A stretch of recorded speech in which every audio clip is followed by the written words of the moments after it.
Hello friends. Uh, Last lecture we have discussed the exact phenomenon of constructive interference and destructive interference.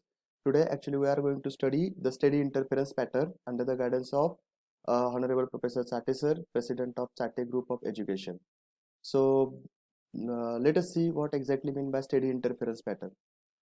Last लेक्चरला आपण हे बघितलं होतं की जर सपोज दोन वेव्ह इंटरफेअर झाले with the same or zero amount of phase difference that means phi is equal to zero असेल at that time what exactly the phenomenon of that pattern one म्हणजेच की कन्स्ट्रक्टिव्ह इंटरफेरन्स आणि destructive इंटरफेरन्समध्ये काय काय changes होतात ते आपण बघितलं होतं. जर सपोज त्यांच्यामध्ये फेज डिफरन्स झिरो असेल at that time constructive interference होतो आणि जर तो कन्स्ट्रक्टिव्ह इंटरफेरन्स झाला तर त्याच्यातली intensity he 4 times of the individual wave intensity times असतं. And if there is a presence of certain phase difference is equal to in the form of pi, at that time that interference pattern is called as the destructive interference pattern, and त्या destructive interference pattern मध्ये intensity is equal to 0 असते. Now today we are going to study the interference pattern with certain phase amount of distance. That means what? Consider that two waves. One wave is nothing but having displacement equation is equal to y1 is equal to a cos omega t, and second is nothing but y2 a cos omega t plus phi. That means in between these two waves phi is the only phase difference one, and according to principal superposition we can see this yr is equal to y1 plus y2 म्हणजे दोन्ही इक्वेशनचं addition करायची. At that time ए हा part इथं common निघतो आणि after taking common from the both equation and we know the trigonometrical equation from this equation, that means what? Cos a plus b is equal to 2 times of cos b by 2 cos a plus b by 2, आणि त्याप्रमाणे आपल्याला resultant वायरचे equation हे असं मिळतं 2a cos phi by 2 cos omega t plus phi by 2. Now according to this equation म्हणजे हे individual वेव्हचे जे इक्वेशन आहे त्याच्यामध्ये आपण असं सांगत होतो की displacement is equal to amplitude into cos omega t. इथं सुद्धा तसंच आहे की रिझल्टंट इक्वेशन म्हणजे y r is equal to 2a cos phi by 2 cos omega t plus phi by 2. म्हणजे या इक्वेशन मध्ये बघितलं तर this cos omega t plus phi by 2 हा कॉसचा फॅक्टर आहे आणि हा उरलेला जो काही फॅक्टर आहे that is nothing but the resultant amplitude. So one can see easily here thus resultant amplitude of this equation is equal to 2a cos phi by 2. So as we know that intensity is directly proportional to amplitude square, म्हणजे square of 2a cos phi by 2 चा जर square केला तर that is directly proportional to intensity.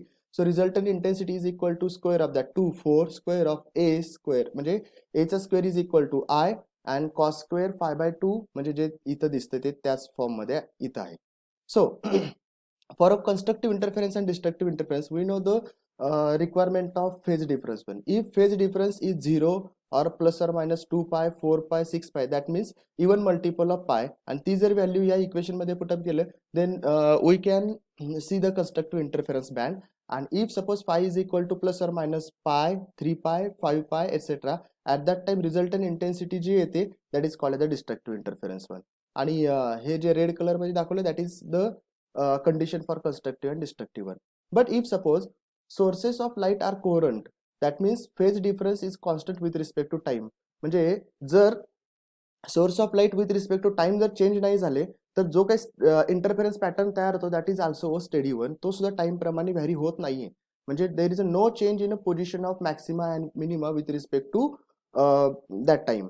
That means suppose this is the pattern. हा जर pattern असेल तर bright dark bright dark bright dark हा असा कंटिन्युअसली असा चेंज नाही होणार आहे. तो जो पॅटर्न आहे तो एकच स्टेडी पॅटर्न राहतो आणि त्या स्टेडी पॅटर्नला जर ऑप्टेन करायचं असेल तर source must be coherent in nature. But if suppose there is a change in the path difference phase difference with respect to time, then maxima and minima हे continuously change होतात आणि ते जर change झाले तर steady interference pattern will not be obtain. आणि this steady interference pattern साठी important गोष्ट आहे ते म्हणजे कोहरंट सोर्स. आणि इफ सपोज इंटरफेरन्स पॅटर्न जर कंटिन्युअसली व्हॅरी होत असेल that means it is not a stable और स्टेडी.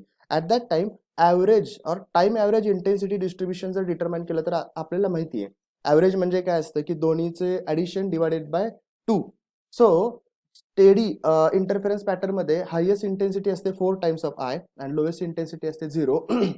त्याचा ॲव्हरेज व्हॅल्यू जी येते that is equal to actually 2i, म्हणून आपण म्हणतो की स्टेडी इंटरफेरन्स पॅटर्न मध्ये 4i आणि 2i ज्या गोष्टी येतात, पण ते जर टाइम व्हॅरिंग जर असेल तर हे इक्वेशन येतं की IR is equal to 2 times of I. That means ते average value असेल. That is called as the time average intensity distribution. Now C आता जसं आपण डिस्कस केलं की स्टेडी इंटरफेरन्स पॅटर्न म्हणजे असा पॅटर्न की ज्याच्यामध्ये मॅक्सिमा मिनिमा व्हॅरी म्हणजे टाइम सोबत व्हॅरी नाही झाले पाहिजे. ते जसे आहेत तसंच जर ते स्टेडी राहिले तरच त्याचे कॅल्क्युलेशनसाठी आपल्याला इम्पॉर्टंट गोष्ट स्टडी करता येते. दॅट मीन्स वॉट की 1 नंबरचा बँड पासून 4 नंबरचा बँड किती अंतरावरती आहे, 4 नंबरचा बँड 5 नंबरमध्ये किती डिस्टन्स आहे, हे जर डिटरमाइन करायचं असेल at that time interference pattern must be steady one. And for the obtaining of that steady interference pattern, there are something presence of conditions. Out of that, first is a very important one. Two sources of light must be coherent one. जसं की मी आता सांगितलं, जर कोहरंट source नसेल तर pattern steady नाही होत, तो कंटिन्युअसली व्हॅरी होत राहतो. आणि जर पॅटर्नला स्टेडी ठेवायचं असेल then sources must be coherent one. आणि कोहरंट सोर्स म्हणजे काय, तर the two sources are said to be coherent if the waves produced by them are in the phase or having constant phase difference. Then that type of two sources are called as the coherent in nature. Second is nothing but two sources of light must be monochromatic. As we all know, mono means single, chroma means color. That means generally बोलायला गेलं तर असं बोलतात, खरं तर ही definition आता येत नाही, बिकॉज मोनोक्रोमॅटिक लाईट म्हणजे अशी लाईट की ज्यांचा वेवलेंथ जनरली सेम असते ते. बट मोनोकलर किंवा मोनोक्रोमॅटिक लाईट म्हणजे अशी लाईट की a source of light is said to be monochromatic if it emits the light wave of only one wavelength. एकसारख्या वेवलेंथची जर असेल तरच ते पॅटर्न येऊ शकतं. बट सपोज जर वेवलेंथ डिफरंट असेल तर कलर डिफरंट असतो. कलर जर डिफरंट असेल, आपण एखादं एक्झाम्पल घेतलं तरी पण कळू शकतो. सपोज रेड लाईट आहे, त्याची एक वेव आहे, आणि सपोज ब्ल्यू लाईट आहे, त्याची एक वेव आहे. जर इंटरफेरन्स पॅटर्न झाला तर मॅक्सिमम नक्की रेड आणि ब्ल्यूचा रिझल्टंट असायला पाहिजे का झिरो असायला पाहिजे, याच्यामध्ये थोडं तफावत येतो. त्यामुळे जर maxima highest value that means 4 times of I जर पाहिजे असेल तर दोन्हीचा पण कलर सेम पाहिजे. म्हणून आपण म्हणतोय condition the two sources of light must be coherent one, monochromatic one. Third condition is nothing but the two sources of light must be of same amplitude. Obviously जर अँप्लिट्यूडचा डिफरन्स पडला तर इंटेन्सिटीचा difference पडतो, आणि इंटेन्सिटीचा डिफरन्स पडला तर maximum will be maximum, हे बरोबर आहे. दॅट मीन्स ब्राईट पॉईंट आपल्याला इझिली आयडेंटिफाय करता येतं, बट डार्क पॉईंट हा झिरो नाही होत. म्हणजे पॅटर्न आपल्याला असा मिळू शकतो ना, bright dim bright dim bright dim, पण ब्राईट डार्क नाही मिळत. जर ब्राईट डार्क असेल तर आयडेंटिफायबल राहतं, तर ते आपल्याला व्यवस्थित स्टडी करता येतो.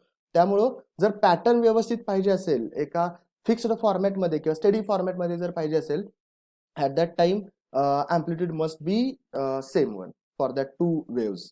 Fourth condition is nothing but the two sources must B narrow. Source जेवढे नॅरो असेल, that means distance between the two sources and width of that to sources must be as narrow as possible. ते जेवढे narrow असेल तेवढे interference pattern sharp येतो. जर interference pattern sharp नाही आला तर तो आपल्याला स्टडी करायला जास्त डिफिकल्ट होतो. Fifth condition is nothing but the sources should be close to each other, their separation being of the order of wavelength of light. That means two source of light must be as close as possible. जर ते जेवढे जवळ येतील तेवढे ते आपल्याला study करायला simple जातं. ते डिस्टन्स हे इन द ऑर्डर ऑफ वेवलेंथच्या फॉर्ममध्ये असेल तर स्टडी इंटरफेरन्स पॅटर्न अजून शार्प आणि क्लिअर कट दिसायला लागतं. Distance between source and slit must be large.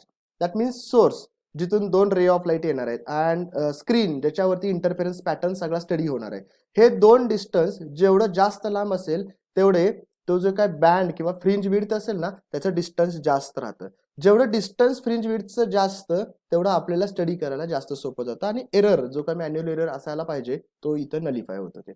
And seventh number condition is nothing but source must emit light waves in nearly same direction. Obviously जर ते दोन opposite डायरेक्शनला जात असेल तर इंटरफेरन्स पॅटर्न स्टडी करायला जास्त डिफिकल्ट जातं. जर ते दोन्ही सेम डायरेक्शनला जात असेल और नियरली सेम म्हणजे थोडासा क्रॉस असलं तरी चालू शकतं, ॲट दॅट टाइम त्यांच्यातला जो काही इंटरफेरन्स पॅटर्न येतो तो पॅटर्न स्टडी करायला स्टेडी इंटरफेरन्स पॅटर्न तयार होण्यासाठी आणि स्टडी करण्यासाठी जास्त सोयीस्कर राहतं. And last condition is nothing but light wave should be present in the same state of polarisation.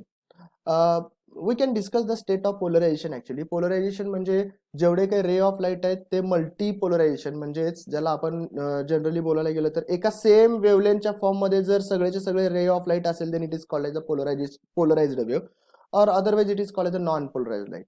Generally बोलायला गेलं तर आपल्याला समजू शकतं की एखादं ray of light, ordinary ray of light म्हणलं तर त्याच्यातले वेव्ज हे अशा प्रकारे व्हायब्रेट होतात, म्हणजे सगळेचे सगळे वेव्ह हे in all possible direction vibrate होत असतात. आणि ते जर एका स्टेट ऑफ पोलरायझेशनच्या प्रमाणे बोललं तर ते एकच स्टेट म्हणजे एक सारखे वेव्ज असतील. जर लाईट वेव्ह हे एकसारखे असेल तर ते स्टेडी इंटरफरन्स पॅटर्नला स्टडी करण्यासाठी जास्त इम्पॉर्टंट. अदरवाईज मी म्हटल्याप्रमाणे मॅक्सिमा आणि मिनिमा यांच्यामध्ये जास्त तफावत आढळते. सो हे झाले condition for steady interference pattern. जर थोडक्यात बघितलं डायग्राम वाईज तर आपल्याला कळू शकतं की कोरंट सोर्सेस ऑफ लाईट म्हणजे काय. Now see in this direction, in this diagram, source of light, this source of light आणि त्याची रेची डायरेक्शन असते ना ते इन अ फॉरवर्ड डायरेक्शन आहे, बरोबर. सो फॉरवर्ड डायरेक्शनला रे ऑफ लाईट गेला म्हणजे सोर्स एकच आहे आणि त्याच सोर्सच्या इक्वी डिस्टन्स S1 आणि S2 दोन्हीही प्रेझेंट आहे. दॅट मीन्स S1 पासून निघणारे सेकंडरी वेव्स आणि S2 पासून निघणारे सेकंडरी वेव्स ह्या दोन्हीचे amplitude same, frequency same, phase same असू शकतो बिकॉज या दोघांचा सोर्स एकच आहे. येस, पण आपण जर इमॅजिन असं केलं की S1 च्या समोर इथं एक बल्ब ठेवला, S2 च्या समोर इथं एक बल्ब ठेवला आणि ह्या दोघांच्या मध्ये जर समजा टाइम बिंग किंवा टाइमचा डिफरन्स आला तर मात्र आपल्याला कोरंट सोर्स येत नाही आणि हा जो काही इंटरफेरन्स पॅटर्न इथं मिळणार आहे स्क्रीनवरती तो कोरंट सोर्स ऑफ इंटरफेरन्स पॅटर्न पेक्षा कम्प्लिटली डिफरंट असतो. सो दॅट की जर आपल्याला कोरंट सोर्स अवेलेबल करायचे असेल तर एकच ऑप्शन आहे, ते म्हणजे काय की S1 S2 या दोन स्लिटच्या समोर हा सोर्स ऑफ लाईट आणून ठेवायचा, जेणेकरून आपल्याला जे काही वेव्स मिळणार आहेत ते कोरंट सोर्स मिळू शकतील. जर अॅनिमेटेड फॉर्मॅट मध्ये बघितलं तर आपल्याला हे असं दिसेल. So see in this upper circuit or upper diagram आपल्याला या डायग्राम मध्ये कळू शकेल की जर एखादा रे ऑफ लाईट आला की हे रेज असे जातात आणि या इथं इंटरफेरन्स पॅटर्न तयार होतो, जे की या डायग्राम मध्ये इथं दिसू शकतो तो. आणि जर त्याला झूम केलं तर आपल्याला हे कळेल की येणारी रे ऑफ लाईट एकाच प्रकारची आहेत आणि त्याच्यापासून हे दोन सोर्स ऑफ लाईट जे की डिफरंट आहेत आणि या दोन सोर्स ऑफ लाईटच्या पासून जे काही वेव्स तयार होणार ते त्यामध्ये अँप्लिट्यूड, फेज यांचा डिफरन्स काही नाहीये, त्यामुळे इंटरफेरन्स पॅटर्न हा ऑब्झर्व होतो. So these are the example of coherent sources of light, जेणेकरून आपल्याला ते ब्राईट डार्क बँड पॅटर्न दिसू शकतात. So thank you very much. मला असं वाटतं की या व्हिडिओमध्ये आपण पहिल्यांदा कोरंट सोर्स आणि त्यानंतर जर कोरंट सोर्स नसेल तर इंटेन्सिटी कसं व्हॅरी होऊ शकते, time average value of intensity काय असू शकते आणि त्या कोरंट सोर्स नंतर condition for steady interference pattern ह्या गोष्टी बघितल्या आहेत. याच्यानंतर आपल्याला analytical treatment for our Young's experiment पाहायचं आहे, ते माझ्या next experiment or next slide मध्ये आपण बघू शकतो. Okay, so thank you.